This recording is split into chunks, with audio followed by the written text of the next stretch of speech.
Assalamualaikum warahmatullahi wabarakatuh. Selamat pagi, selamat siang, atau selamat sore. Sekarang kita masuk ke kuliah analitika data di minggu kedua yang berjudul analitika data dalam konteks bisnis.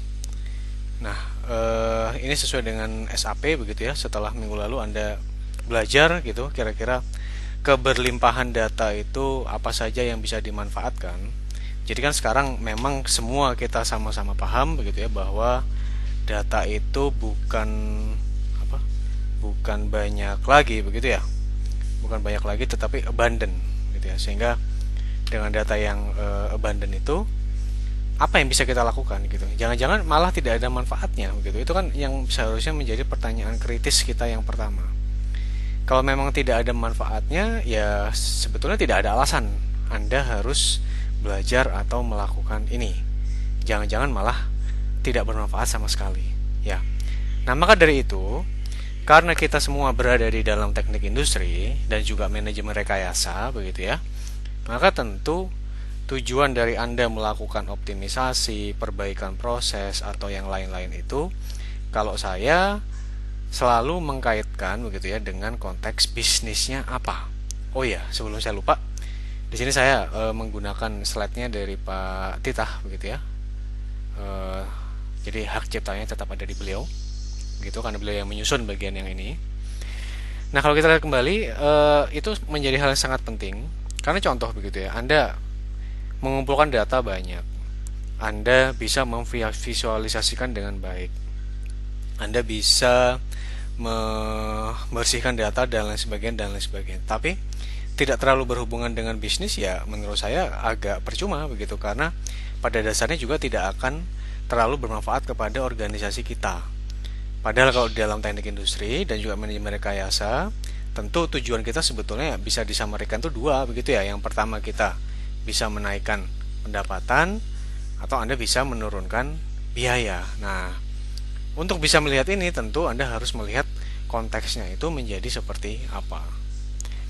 Nah, kemudian kalau kita lihat di sini, kita punya beberapa topik yang akan dibahas di hari ini. Yang pertama adalah bagaimana Anda bisa menerjemahkan permasalahan bisnis ke masalah sains data begitu ya. Ini sebetulnya tidak hanya berlaku untuk kuliah ini begitu ya, kuliah yang lain pun sama. Ya. Masalahnya apa? Kemudian framework Anda itu seperti apa atau kerangkanya itu. Ya, kalau sudah bisa melakukan ini dan nanti Anda akan melakukannya juga dengan beberapa latihan begitu ya. Nah, maka dengan begini begitu diharapkan kemudian Anda bisa tepat begitu ya dalam memilih toolsnya. Itu yang ketiga. Tapi Anda tahu dulu begitu kalau melakukan beberapa pendekatan dengan analitika data tersebut, ada beberapa metodologinya yang secara umum begitu ya, dan ini akan kita bahas di hari ini. Sebetulnya di kuliah yang lalu juga sempat saya bahas ya tentang prediction, classification, dan estimation dan lain sebagainya tersebut. Nah, kita masuk ke bagian yang pertama yang disebut sebagai penerjemahan masalah bisnis ke masalah sains data. Ingat begitu ya, kita sudah melakukan sebuah kerangka begitu ya, atau framing, sehingga di sini secara khusus begitu yang mau Anda terjemahkan ke dalam masalah sains data atau masalah analitika data ya, itu adalah masalah bisnisnya. Nah, apakah bisnisnya di sini? Kemudian tentu kita kalau di teknik industri bisa membaginya ke dalam beberapa level keputusan begitu ya. Apakah di level strategik, apakah di level taktikal begitu, atau kemudian ini di level operasional, itu sangat tergantung dari sudut pandang Anda ya. Dan apa ini macam-macam?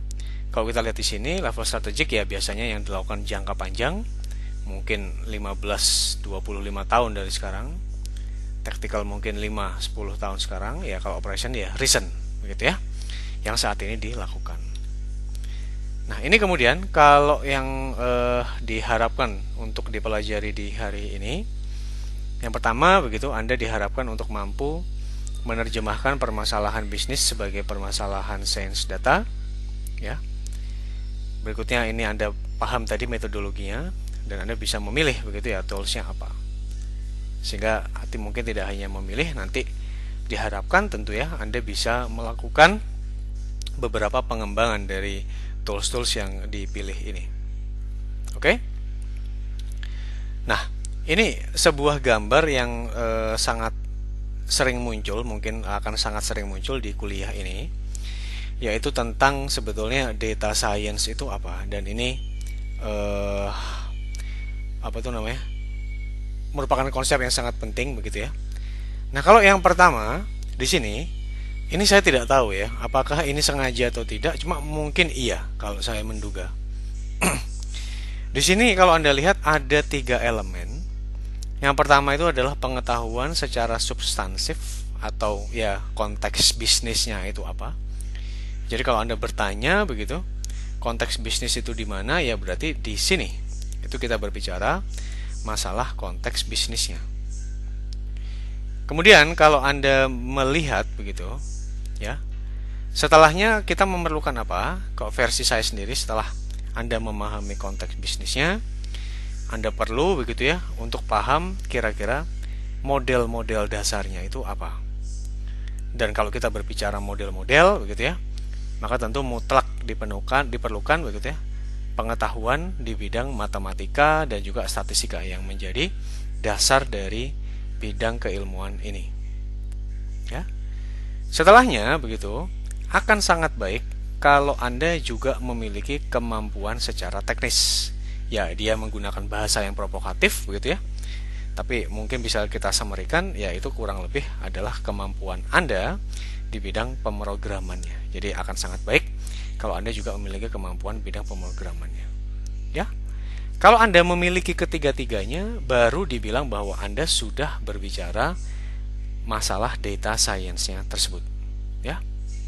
Kalau Anda bisa programming tetapi tidak mengerti konteksnya apa, ya itu yang berbahaya. Mungkin Anda bisa gunakan penyalahgunaan, tapi menurut saya kalau dalam konteks bisnis saja, ya menurut saya bisa menjadi sia-sia apa yang sedang Anda kerjakan tersebut. Saya sampaikan tadi contohnya, misal ya, Anda sudah repot-repot begitu menganalisis ribuan data dan segala macam, tapi ternyata buat bisnis itu tidak terlalu ada manfaatnya. Itu contoh, begitu ya. Anda menjual begitu ya barang ke dua daerah A, daerah B. Ya, dan di sini kemudian ya, Anda ingin melihat profilnya seperti apa, Anda kumpulkan banyak sekali datanya, ribuan. Anda lakukan market research dan lain sebagainya. Tapi sebetulnya di sini sudah sangat distintif begitu ya. Yaitu A itu orang-orangnya rumahnya besar begitu ya. Yang berikutnya adalah pendapatannya atau income-nya itu tinggi. Ya. Sehingga kalau membeli barangnya mungkin barang-barang mewah. Dan ini tidak dengan data pun sudah kelihatan begitu, dari mana gitu. Misalnya dari ini kita kalau melihat ya, misalnya kalau Anda melihat ya orang-orang yang daerahnya rumahnya di Cipaganti gitu, yang di pinggir jalan itu, ya menurut saya sudah sangat-sangat sudah sangat-sangat distintif begitu ya kalau kita lihat di situ. Ya. Nah, itu adalah satu hal yang mendasar begitu kalau di sini, sehingga tidak perlu Anda kumpulkan. Buat apa? Malah Anda buang-buang waktu. Dan waktu tentu saja sama dengan sumber daya yang Anda harus alokasikan. Ya. Nah, kalau Anda menguasai machine learning-nya, kalau menguasai modelnya saja dengan ini juga belum menyelesaikan. Ya. Kalau Anda kemudian di sini menguasai pemodelannya saja dengan konteks bisnisnya, ini disebut sebagai traditional research. Saya sendiri tetap berpendapat begitu ya. Kalau Anda tanya begitu antara A dengan B, ya, A itu adalah machine learning, B itu traditional research, saya pilih yang mana? Saya tentu akan milih B. Kenapa? Loh ya, apa gunanya kalau tidak Anda mengetahui konteks bisnisnya? Tidak bisa kita aplikasikan juga. Ya. Tapi meskipun dia dengan pendekatan tradisional, kalau Anda memahami konteksnya, bisa diaplikasikan. Betul bahwa itu tidak efisien, bahwa mungkin Anda harus melakukan beberapa proses secara manual, tapi masih lebih oke. Kita lanjut. Kalau kita lihat model-model statistika dan algoritma data mining itu memiliki langkah yang cukup sistematis dan baku begitu ya. Nah, yang contohnya apa? Kalau misalnya di sini Anda berbicara ya mungkin belum ke data mining begitu ya. Misalnya kalau kita melihat statistika begitu, misalnya Anda melakukan pengujian uji hipotesis gitu, di mana H0 μ1 sama dengan μ2 ya. Tapi apakah dalam kenyataannya kita bisa se-straightforward itu menguji beda antara dua hal ya? Sebetulnya bukan terkait dengan apa yang ingin, bukan terkait dengan apa teknik pengujiannya, tetapi adalah apa yang ingin Anda uji tersebut begitu. Contohnya misalnya begitu ya, kita menentukan strategi logistik yang A begitu ya, kemudian ada strategi logistik yang B, dan Anda ingin mengukur begitu ini dampaknya terhadap profit perusahaan itu bagaimana, yang ini dampaknya terhadap profit perusahaan itu juga bagaimana. Nah, kalau kita lihat demikian gitu ya, kalau kita lihat demikian, tentu kalau dalam uji hipotesis sebetulnya ya sangat mudah begitu. Anda tinggal membuat hipotesis 0 μ1 sama dengan μ2 begitu ya, dan seterusnya. Tetapi apakah sebetulnya itu yang berpengaruh terhadap profit itu? Apakah kalau misalnya Anda berubah begitu ya dari satu strategi operasi 1 ke strategi operasi 2 yang situ, apakah memang dari itu saja gitu ya? Karena ternyata begitu, kalau saya menentukan strategi, misalnya kalau kita berbicara misalnya ya, kalau strategi logistik misalnya bisa saya bayangkan ya, misal dalam hal ini Anda berubah mode begitu dari truk ke kapal ya. Apakah bisa se-straightforward itu gitu? Kita ukur dari situ. Mungkin ada hal-hal yang berpengaruh. Nah, maka dalam hal ini ya, kita harus tahu dulu apa sebetulnya tujuan bisnis Anda tersebut ya, sehingga Anda bisa menerjemahkan permasalahan-permasalahan yang sifatnya messy itu ya menjadi dalam hal ini permasalahan-permasalahan yang lebih jelas begitu. Dan dalam hal ini bagaimana caranya? Tentu saja Anda harus bertanya kepada, kalau kita di TI tentu kita tahu yang namanya problem owner ya. Ini sebetulnya siapa yang memiliki permasalahannya tersebut. Nah, yang berikutnya kalau kita lihat di sini begitu ya.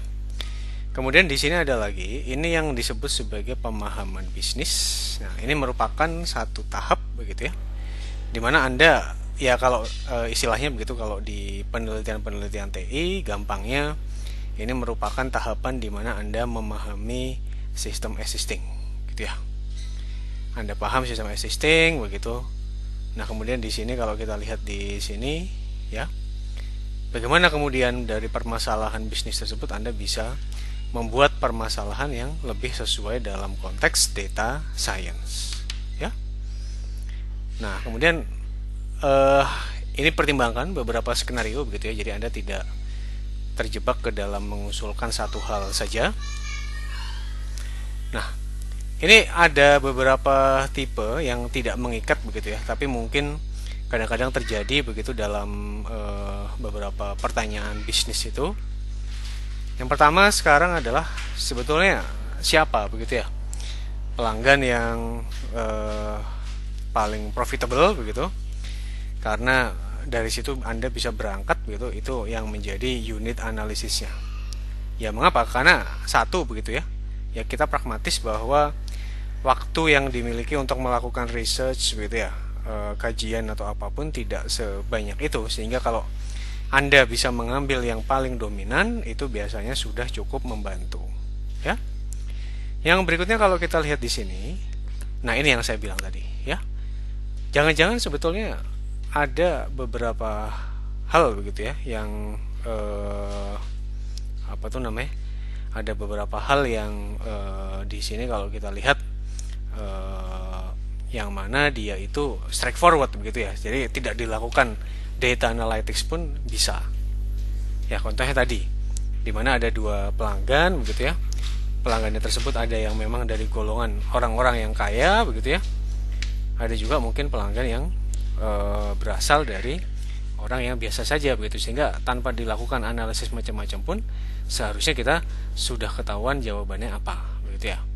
Nah, itu kalau Anda itu juga menjadi satu poin begitu ya yang harus Anda perhatikan begitu, karena mungkin tidak semuanya begitu harus dilakukan dengan data analytics, karena lagi-lagi begitu ya, Anda melakukan effort dengan data analytics itu mahal ya. Siapa sebetulnya yang definisinya pelanggannya tersebut ya?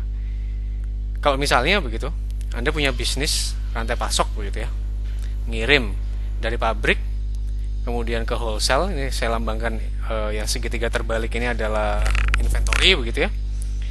Nah, dari wholesale tersebut Anda kirimkan ke retailer ya. Anda kirimkan ke retailer. Kemudian ada juga yang sifatnya retailernya tersebut ini milik orang lain begitu ya. Ini franchise gitu misalnya. Nah, dalam hal ini yang mana yang mau Anda perhatikan tersebut ya? Apakah ini mau Anda perhatikan juga atau hanya yang franchise-nya itu? Ya, kalau menurut saya harusnya dua-duanya. Karena dua-duanya menimbulkan dampak. Dan customer akhir pun membeli kedua-duanya. Ya, tidak peduli begitu itu miliknya siapa, tapi mereka tahu begitu bahwa mereka menjual Anda menjual produk tersebut gitu ya. Sehingga dalam hal ini ya seperti itu kira-kira. Ya.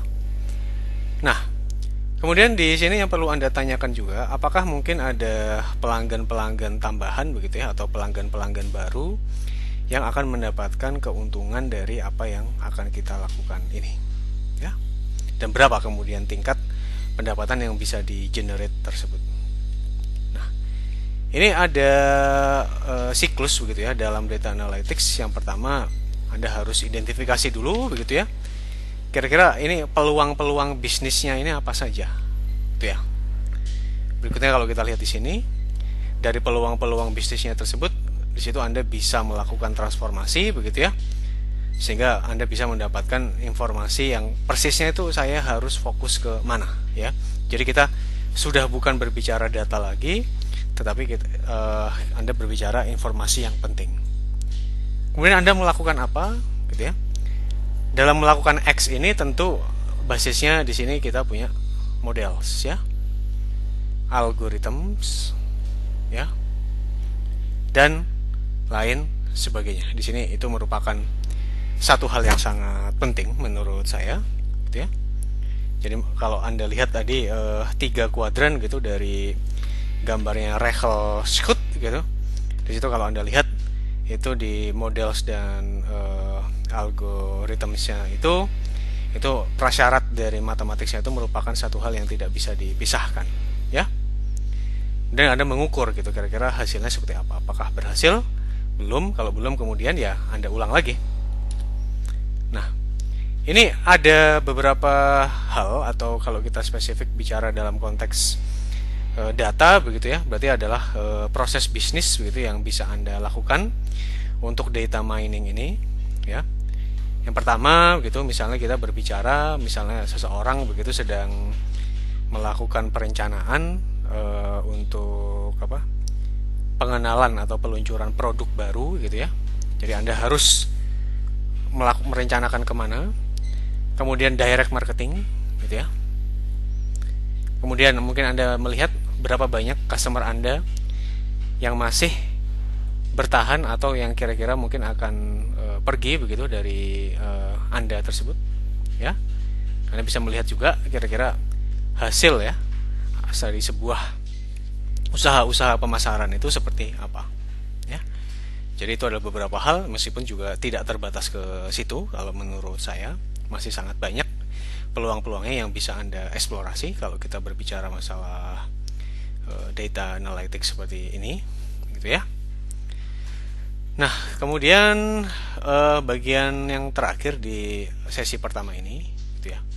Ini ada beberapa hal yang lain kalau di dalam data analytics tersebut begitu ya. Jadi ini penting begitu ya. Kalau misalnya Anda ingin melakukan sebuah promo begitu. Nah, promo promo yang terakhir paling mirip dengan promo yang akan Anda lakukan tersebut, hasilnya seperti apa? Supaya apa? Supaya Anda bisa lebih efisien ya di dalam melakukan berbagai macam analisisnya tersebut ya. Yang berikutnya juga di mana mungkin ini tinggalnya, karena biasanya tempat tinggal tersebut faktor demografi itu banyak keterkaitannya. dengan hal-hal yang lain begitu ya. Nah, ini juga satu hal yang penting. Apakah kalau misalnya ada antrian yang panjang begitu, itu akan berpengaruh terhadap apa untuk apa pertahanan atau apa ya pelanggan supaya tetap di bisnis Anda tersebut ya. Nah, kalau di sini kemudian juga misalnya ini terjadi ya kalau di industri keuangan, apakah profitable customer maksudnya dari sisi perusahaan membutuhkan layanan tambahan gitu. Misalnya kalau bank kan biasanya ada layanan khusus untuk pelanggan-pelanggannya yang memang rekeningnya besar-besar, ya. Apa kemudian yang di sini ini kalau Anda berbicara masalah kombinasi begitu ya. Jadi eh, produk apa begitu yang misalnya kalau saya mengambil satu contoh random saja ya, yang mau Anda kombinasikan misalnya dengan pemutih begitu ya. Nah, itu juga bisa menjadi satu hal yang Anda tanyakan kepada pelanggan ya. Itu untuk sesi yang pertama. Saya rasa sudah cukup sesi yang pertama.